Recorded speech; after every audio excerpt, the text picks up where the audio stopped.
Hello student, welcome to the my channel. तो student, आज फिर आपके लिए एक इम्पोर्टेंट टॉपिक इंडियन कॉन्स्टिट्यूशन के ऊपर बेस्ड इम्पोर्टेंट क्वेश्चन कुछ लेकर आया हूँ। तो वीडियो को पूरा देखने से पहले सब्सक्राइब करना ना भूलें। तो चलिए, आपका फर्स्ट क्वेश्चन कि we have which of the following amendment the term socialist was inserted in preamble of the Indian constitution. तो वो जो अमेंडमेंट एक्ट था वो था 42। याद रखें। और ये 42 अमेंडमेंट एक्ट आया कब? 1976 में। और जिस वजह से इस वर्ड को ऐड किया गया, खाली ये वर्ड नहीं, कुछ वर्ड और थे, सोशलिस्ट, सेक्युलर और इंटीग्रिटी। ये वर्ड इसी अमेंडमेंट 42 अमेंडमेंट 1976 को इसको लाया गया और इंडियन प्रियम्बल में इसको ऐड किया गया। ठीक है, चलिए नेक्स्ट क्वेश्चन पे। तो आपका नेक्स्ट क्वेश्चन है कि which among the following constitution amendment act reduce the age of voting. ये एक और इम्पोर्टेंट क्वेश्चन कि ऐसा कौन सा अमेंडमेंट एक्ट है जिसने इंसान की एज को कम किया, वोटिंग एज को कम किया, जो कि पहले 21 थी, उसको रिड्यूस करके कितना कर दिया? 18। तो वो है आपके पास 61 amendment act. Answer C is the correct option. और 61 अमेंडमेंट एक्ट की अगर बात करूं तो ये 1989 में आया, जिसमें 21 साल को घटाकर कितना कर दिया? 18 साल लोकसभा में इसको लाया गया था 1989। चलिए नेक्स्ट क्वेश्चन पे। आज का आपका नेक्स्ट क्वेश्चन है कि a Lok Sabha speaker addresses his or her resignation to whom among the following. अगर उसे रिजाइन करना है तो वो रेजिग्नेशन लेटर किसको देगा? वो देगा डिप्टी स्पीकर को। ठीक है, किसको देगा? डिप्टी स्पीकर को। Speaker can vacate his office. Speaker अपने ऑफिस को वेकेट कर सकता है जब वो एड्रेस करता है अपने रेजिग्नेशन लेटर को डिप्टी स्पीकर को। डिप्टी स्पीकर जो है उसकी जगह बैठकर आगे काम कर सकता है। चलिए नेक्स्ट क्वेश्चन पे। तो guys, next question, fourth question जो आज का है वो है कि in which among the following part of the constitution of India are enshrined the fundamental duties. Fundamental duties किस इंडियन कॉन्स्टिट्यूशन पार्ट में इसको लिया गया? तो वो लिया गया था, सी ऑप्शन आपका रहेगा करेक्ट आंसर, 4A में। ठीक है, 4th A में इसको लिया गया। और 42 अमेंडमेंट एक्ट, 42 अमेंडमेंट एक्ट 1976 में इसको लाया गया, जिसकी मदद से हमने फंडामेंटल ड्यूटीज़ लाई। और फंडामेंटल ड्यूटीज़ को पार्ट 4A में रखा गया। ठीक है, और फंडामेंटल ड्यूटीज़ में कितनी ड्यूटीज़ आती हैं? वो भी कितनी हैं? 11 हैं। और कह रहा है कि ये इंसर्ट होते हैं, न्यू आर्टिकल इन्होंने इंसर्ट किया था 51A। ठीक है, जो बिलो था आर्टिकल 51 में। ठीक है, ये इनकॉर्पोरेट करता है फंडामेंटल ड्यूटीज़ हमारी, शायद उसके साथ क्या कहते हैं उसे, DPSP के साथ, उसके साथ इनकॉर्पोरेट करता है। आपका इसमें अगर इंपॉर्टेंट क्वेश्चन बनता है कि वो फंडामेंटल ड्यूटीज़ जो थी वो लाई किस किस अमेंडमेंट एक्ट से या किस कंट्री से लाई गई थी, किस कंट्री से इसको लाया गया था, उसका कमेंट करें आंसर। ठीक है, चलिए नेक्स्ट क्वेश्चन है।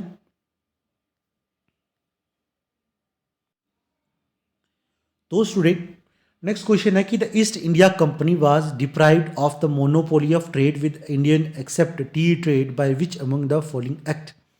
मतलब जब ईस्ट इंडिया कंपनी इंडिया में आई तो उन्होंने यहाँ पर ट्रेड मोनोपोली राइट लिया था कुछ, और वो राइट एक टी का था। ठीक है, और वो कब और किस एक्ट के थ्रू इसको लिया गया था? वो था चार्टर एक्ट 1830। ठीक है, याद रखें। कह रहे charter act of 1830 ended the monopoly of the East India. इसने एंड किया था मोनोपोली को ईस्ट इंडिया कंपनी में in India. And how the company monopoly in trade with China and the trade in T with India was kept intact. मतलब company ने in China और India के साथ इंटैक्ट किया था इस एक्ट वगैरह को। The state with India for all commodity except tea was thrown open to all British subject and this lasted till 1833। ये काम 1833 तक चलता गया, 13 से 1833 तक। तो उसके बाद इसको अबॉलिश कर लिया गया।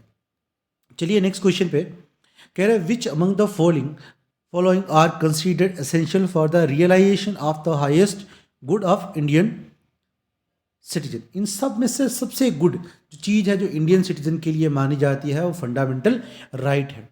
फंडामेंटल राइट हमें अपने राइट देता है जीने के इंडिया में। ठीक है, इस वजह से इसे बाकियों से highest good of Indian citizen माना जाता है।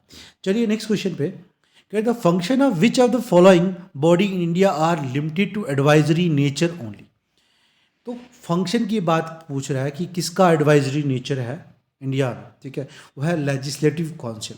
लेजिस्लेटिव काउंसिल जो होती है इसका एडवाइजरी मतलब एडवाइजरी नेचर है, ठीक है। कह रहा है please note that living case of money bill, इसको छोड़ दो आप, मनी बिल कहाँ से पास होता है, लोकसभा में। राज्यसभा इक्वल पावर में है, राज्यसभा और लोकसभा दोनों इक्वल पावर हैं, मगर जब मनी बिल की बात आती है तब वो पावर सिर्फ मिलती है किसको, तब मिलती है वो लोकसभा को, ठीक है। राज्यसभा उस मैटर में कुछ नहीं कर सकता, उसे सिर्फ पास ही कर सकता है, ठीक है। चलिए नेक्स्ट क्वेश्चन पे। नेक्स्ट क्वेश्चन आज का कि who among the following is not the member of the committee which recommend the president of India regarding appointment of chairperson and member of national human right commission. वह हैं union law minister, बाकी सब हैं मगर ये नहीं है क्योंकि इधर नॉट पूछा गया, क्लियर। चलिए नेक्स्ट क्वेश्चन पे। नेक्स्ट क्वेश्चन है who among the following introduce the preventive detention bill in 1950। एक प्रिवेंटिव डिटेंशन बिल लाया गया था 1950 में, वो किसने लाया था पार्लियामेंट में, वो लाने वाला इंसान था सरदार पटेल। कौन लाया था, सरदार पटेल। किसको लाया था, प्रिवेंशन डिटेंशन बिल, कब लाया, 1950 में। Next question, which of the following is not the recommendation of the Simon commission. ये सारी रिकमेंडेशन ही, उनमें से कौन सी रिकमेंडेशन नहीं थी। पहली है अबोल्यूशन ऑफ डीआरजी, ये भी था। Extension of responsible government in the province, ये भी उसकी थी। And establishment of federation of British India and princely state, ये भी थी। एंड डेफिनेटली यही आंसर होगा। And discontinuation of the communal electorate, ये इसकी रिकमेंडेशन नहीं थी साइमन कमीशन की। साइमन कमीशन इंडिया में कब आया वो कमेंट करें, जल्दी करें। नेक्स्ट क्वेश्चन है कि which in Indian constitution the idea of a union of state in the Indian constitution has been drive. इस आइडिया को लाया किस कॉन्स्टिट्यूशन से था, ऑस्ट्रेलियन कॉन्स्टिट्यूशन। ऑस्ट्रेलियन कॉन्स्टिट्यूशन से हमने आइडिया लाया union of state in the Indian constitution में। चलिए नेक्स्ट क्वेश्चन पे कह रहा है विच part of the Indian constitution deal with the official language. कौन सा पार्ट ऐसा है जो ऑफिशियल लैंग्वेज के साथ डील करता है। ऐसा इंडियन कॉन्स्टिट्यूशन का कौन सा पार्ट है जो ऑफिशियल लैंग्वेज के साथ डील करेगा, तो आपका राइट आंसर रहेगा ए, ठीक है। चलिए next question, which article of the Indian Constitution direct the state to take step to separate the judiciary from the executive in the public service of the state। कौन सा article in दोनों को separate करता है, judiciary को executive power से अलग करता है, वो आर्टिकल है आपका आर्टिकल 50। याद रखें article 50 of the Indian constitution, ये इंक्लूड करता है सेपरेशन ऑफ जुडिशरी को किससे, एग्जीक्यूटिव से, क्लियर। चलिए नेक्स्ट क्वेश्चन पे कहते हैं राइट टू मूव फ्रीली, मतलब एक आर्टिकल है जिसमें हमें कहा जाता है कि हम इंडिया में फ्रीली मूव कर सकते हैं, किसी भी जगह पे इंडियन टेरिटरी में आप किसी भी जगह पे फ्रीली मूव कर सकते हो, वो आर्टिकल 19 कहता है, ठीक है। क्या है, article 19 of the Indian constitution, जो आपको फ्रीली पूरी टेरिटरी में मूव करने में मदद करता है। चलिए स्टूडेंट नेक्स्ट क्वेश्चन पे, ठीक है।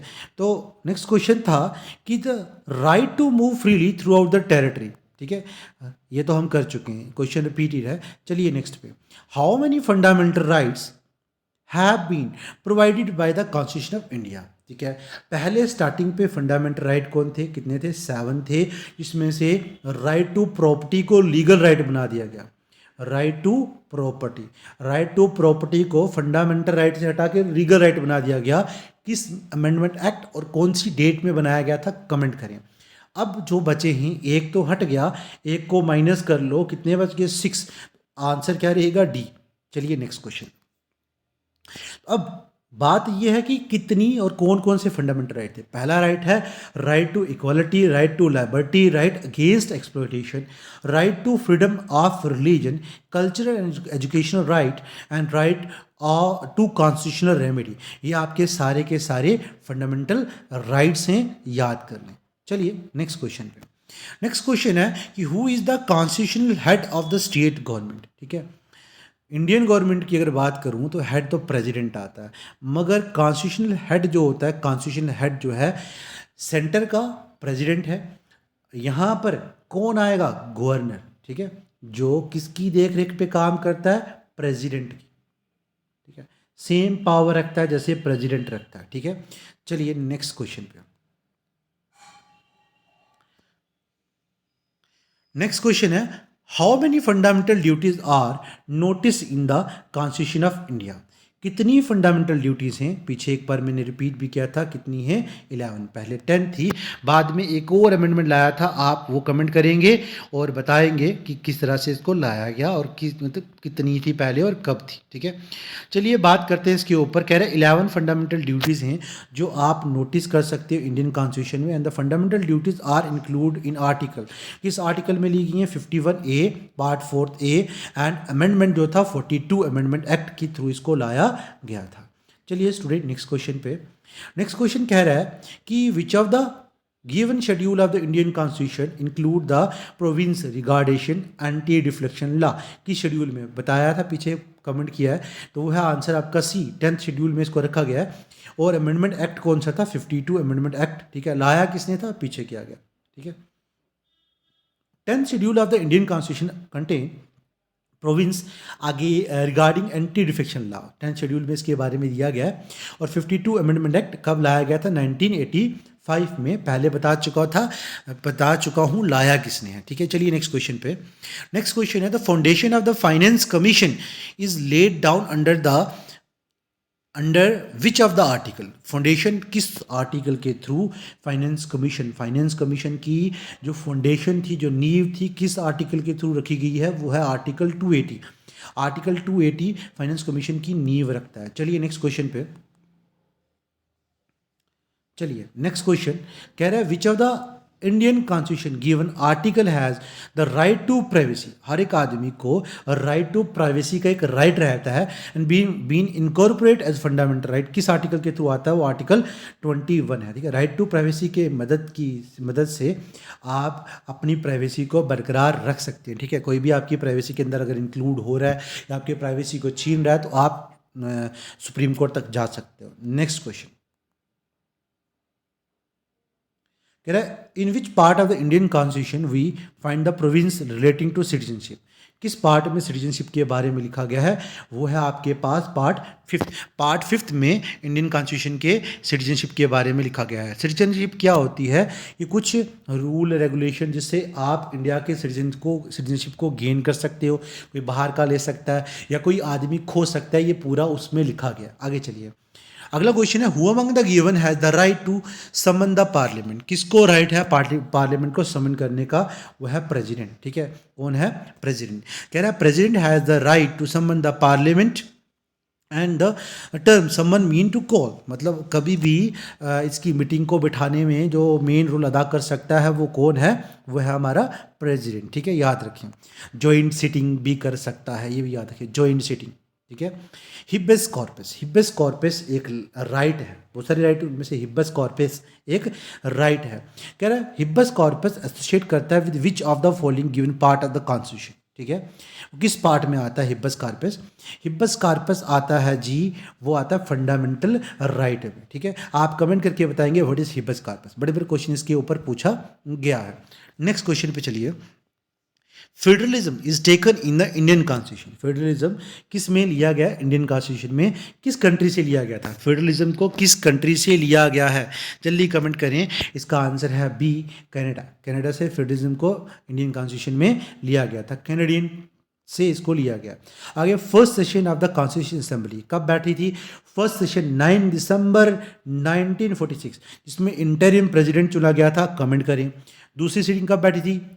11 को, ठीक है। तीसरी सीटिंग कब बैठी? 13 को, ठीक है। ये सारे के सारे आपने देखा होगा। और ये सीटिंग बैठने के पीछे, जो बिठाने के पीछे जो मिशन प्लान था वो क्या था? कैबिनेट मिशन प्लान के थ्रू इस सीटिंग को बिठाया गया था। इसमें इंटरिम प्रेसिडेंट बनाया गया था, ठीक है। उसको कमेंट करेंगे आप, ठीक है। चलिए नेक्स्ट क्वेश्चन पे। What does the 10th schedule of the Indian constitution contain? 10th schedule में क्या पाया गया है इंडियन कॉन्स्टिट्यूशन में? वो बताता है डिस्क्वालिफिकेशन किसकी? द ग्राउंड ऑफ डिफेक्शन पे, ठीक है। First is the right answer रहेगा। नेक्स्ट क्वेश्चन पे चलिए, ठीक है। नेक्स्ट क्वेश्चन कहता है, कि the article of the Indian constitution state the directive principle, किस आर्टिकल मतलब कितनी आर्टिकल से कहाँ से स्टार्ट होता है डीपीएसपी, वो है आर्टिकल 51। आर्टिकल 51 डीपीएसपी शॉर्ट में कहते हैं, होती क्या है, directive principle of state policy. ठीक है, directive principle of state policy किस में दिए, 51 आर्टिकल। ठीक है, जो क्या करती है, जो प्रमोशन करती है इंटरनेशनल पीस एंड सिक्योरिटी को। ठीक है, याद रखेंगे आप। ठीक है, थोड़े इसके बारे में और नॉलेज रखते हैं। डीपीएसपी जो है ये स्टेट पॉलिसी है जो प्रिस्क्राइब करती है fundamental obligation of the state to its citizen and the duties and the right of the citizen to the state. In other words we can say that, हम कह सकते हैं कि डीपीएसपी जो है ये एम्ड है इसका क्रिएट करना सोशल इकोनॉमिक कंडीशन सिटीजन को देनी, सोशल कंडीशन देनी, इकोनॉमिक कंडीशन देनी स्टेट के अंदर रह के। और ये एक और मेन क्वेश्चन कि डीपीएसपी को लिया किससे गया था, आयरलैंड कॉन्स्टिट्यूशन से। आयरलैंड कॉन्स्टिट्यूशन से इसको लिया गया था। नेक्स्ट क्वेश्चन है, India is called a secular country, India is called the secular country because citizen has the fundamental right to freedom to profess the religion of one choice. ये main इसका appropriate answer रहेगा। Next question पे चलिए, what is the meaning of the term liberty, liberty का मतलब क्या है। Liberty तो आज़ादी को कहते हैं, आज़ादी का मेन मतलब है कि आपको कोई भी रिस्ट्रिक्ट नहीं करेगा। This is the appropriate meaning और अप्रोप्रिएट आंसर ऑफ लाइबर्टी। ठीक है, चलिए नेक्स्ट क्वेश्चन पे कह रहे which article of the Indian constitution describe the taxes are levied and collected center but distributed under the center and the state। कौन सा article कहता है, वो है आर्टिकल 270। और ऐसी कौन सी ड्यूटी है जो लगाती सेंटर है मगर पे या कलेक्ट कौन करती है, स्टेट गवर्नमेंट। उसमें मेन आता है आपका स्टैंप ड्यूटी। याद रखें, स्टैंप ड्यूटी एक एग्जांपल रहेगी आपकी इसके लिए। जो टैक्स लगाती कौन है, सेंटर गवर्नमेंट, मगर कलेक्ट कौन करती है, स्टेट गवर्नमेंट। नेक्स्ट क्वेश्चन पे चलिए। नेक्स्ट क्वेश्चन है, which of the Indian article of the Indian constitution empower the president to grant pardon to anyone. Pardon करने में मेन जो आर्टिकल है वो आर्टिकल है 72, जो किसी को भी माफ़ करने में मदद कर सकते हैं। ठीक है, तो आज के लिए हम इतने रखते हैं। Thank you for watching this video. Subscribe करना ना भूलें, शेयर करें, लाइक करें।